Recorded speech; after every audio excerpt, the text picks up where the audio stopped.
عبادت ایک طرف، کسی کے چہرے کو دیکھنا ایک طرف.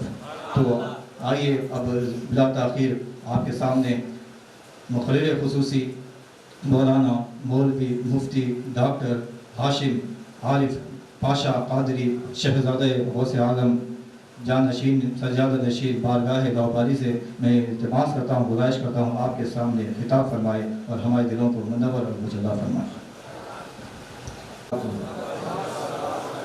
الحمدللہ رب العالمین والصلاة والسلام علی سید الانبیاء والمرسلین نبینا و حبیبنا و مولانا محمد وعلی آلہ وصحبہ اجمعین. نشہد ان لا الہ الا اللہ وحدہ لا شریک لہ الہ واحدہ ونشہد ان سیدنا محمد عبدہ ورسولہ من لا نبی بعدہ صلی اللہ علیہ وعلی آلہ وصحبہ وبارک وسلم تسلیما کثیرا. أما بعد فقد قال الله تبارك وتعالى في الكلام القديم فأعوذ بالله من الشيطان الرجيم إن الله وملائكته يصلون على النبي يا أيها الذين آمنوا صلوا عليه وسلموا تسليما. لبيك اللهم وسعديك حق ويقين وإيمان وصدق. اللهم صل على سيدنا محمد وعلى آل سيدنا محمد كما صليت على سيدنا إبراهيم وعلى آل سيدنا إبراهيم إنك حميد مجيد.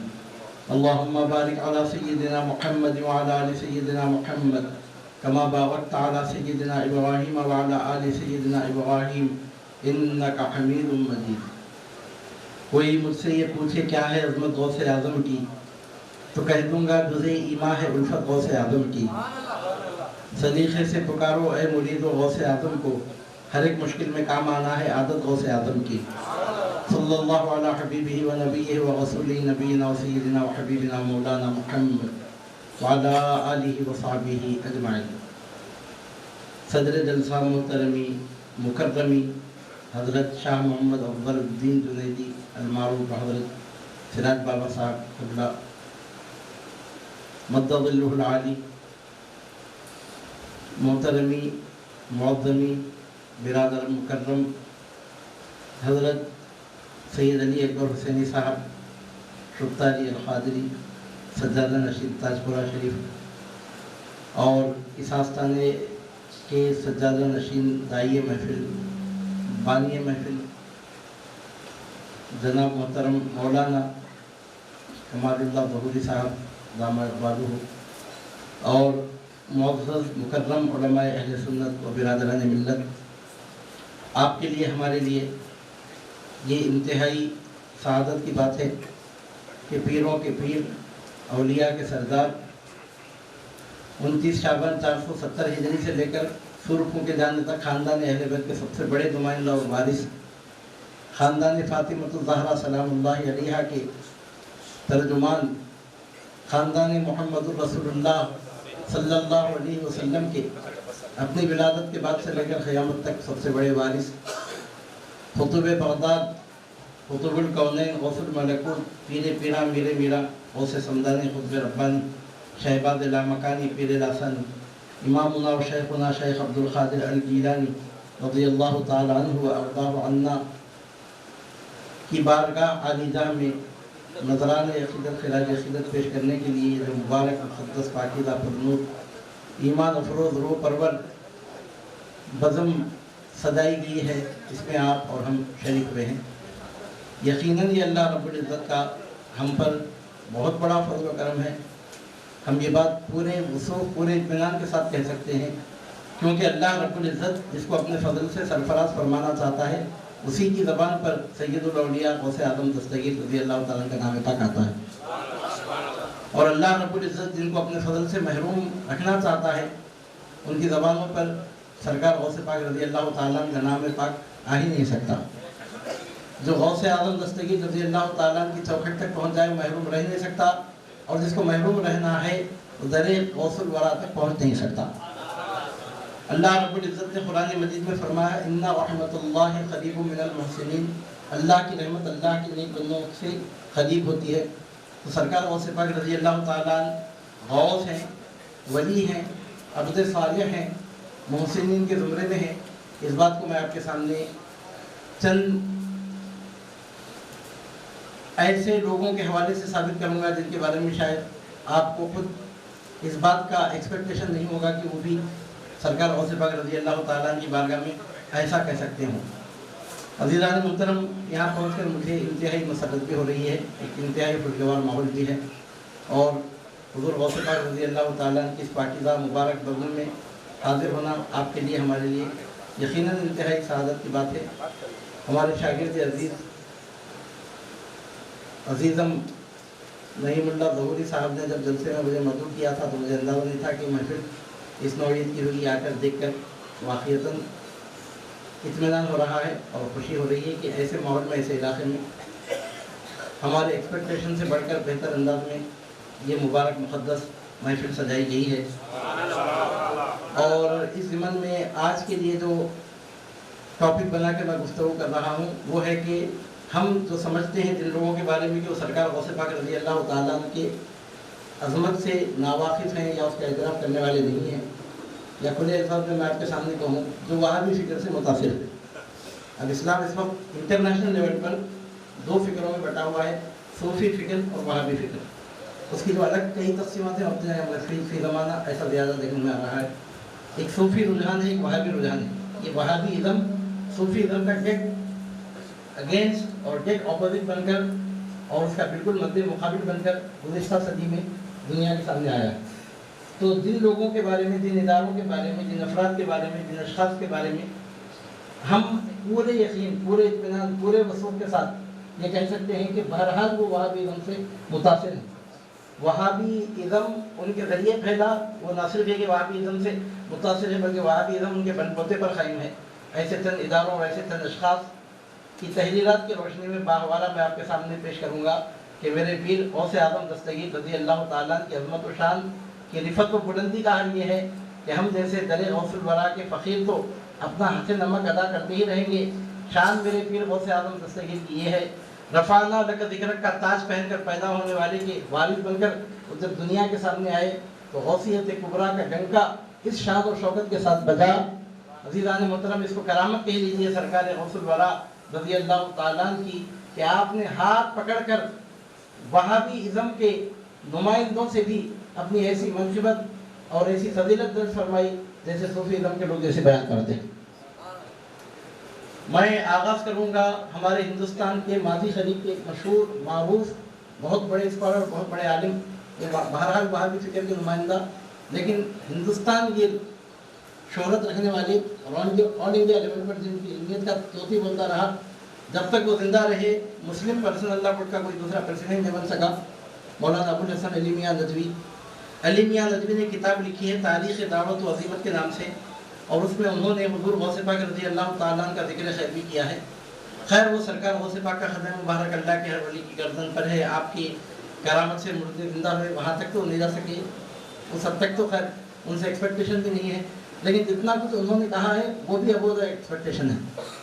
تاریخ دعوت و عظیمت میں اب یہاں پر کیا ہوتا ہے کہ اگر میں سرکار غوث پاک رضی اللہ تعالیٰ عنہ کی شان میں کچھ کہوں، میں جتنا بھی کہوں وہ بہرحال آف کورس نیاز مندی کے کھاتے میں جائے گا۔ آپ کہیں گے کہ آپ ان کا صدقہ کھاتے ہیں، دنیا اور آخرت میں آپ کی پہچان ان کے نام پر ہے، آپ تو تعریف ہی کریں گے، تو نیاز مندی کے کھاتے میں چلا جائے گا۔ لیکن ایک ایسا شخص یا ایسا فرد کہ جس کا یہ تعارف نہیں ہے، جس کے تعارف سے ہم یہ نہیں کہہ سکتے کہ وہ اسی نسبت کے بلبوتے پر اپنا وجود قائم رکھے ہوئے، ایسا نہیں بول سکتے، بلکہ ایک مخالف ایڈیالوجی سے نہ صرف یہ کہ متاثر ہے بلکہ اس کے حامی ہیں، اس کے ناصر ہیں، اس کو پھیلانے والے ہیں۔ اور یہاں پر ایک اور بات میں آپ کے سامنے عرض کر رہا ہوں کہ اب یہ جو عوامی تقریب میں محفل میں اب یہ بات بھی آ سکتی ہے کہ اتنے سینسیٹیو ٹاپک یہاں پر لینے کی ضرورت کیا ہے، تو میری مجبوری یہ ہے کہ آئے دن ہمارے خطابات ہوتے رہتے ہیں، اور بالخصوص یہ حضور غوث پاک رضی اللہ تعالیٰ کی عظمت اور شان کے حوالے سے جو ہماری گفتگو ہوتی ہے، جو ہمارے خطابت وغیرہ ہوتے ہیں، وہ ہمارا مرکزی موضوع ہے۔ ٹاپک بدل کے بولنے پہ میں اس لیے مجبور ہوں کہ اس ٹاپک پر بے شمار ہمارے لیکچرز، مواعظ، خطبات وغیرہ ہوتے رہتے ہیں، اور یوٹیوب پہ ہمارا چینل ہے قادریہ آرگنائزیشن، تو اس پر یہ سب ریکارڈنگ بھی ہوتے ہیں، تو ریپیٹیشن سے بچنے کے لیے ٹاپک بدل کے گفتگو کرنے میں مجبور ہوں۔ اس کی وجہ یہ ہے کہ ایسی ٹاپک لے کے میں آپ کے سامنے گفتگو کر رہا ہوں۔ جنرل ٹاپکس تو آپ سنتے رہتے ہیں علماء کرام سے، اگر اس ناچیز کے خطبات اگر آپ سننا چاہیں، مواعظ سننا چاہیں، تو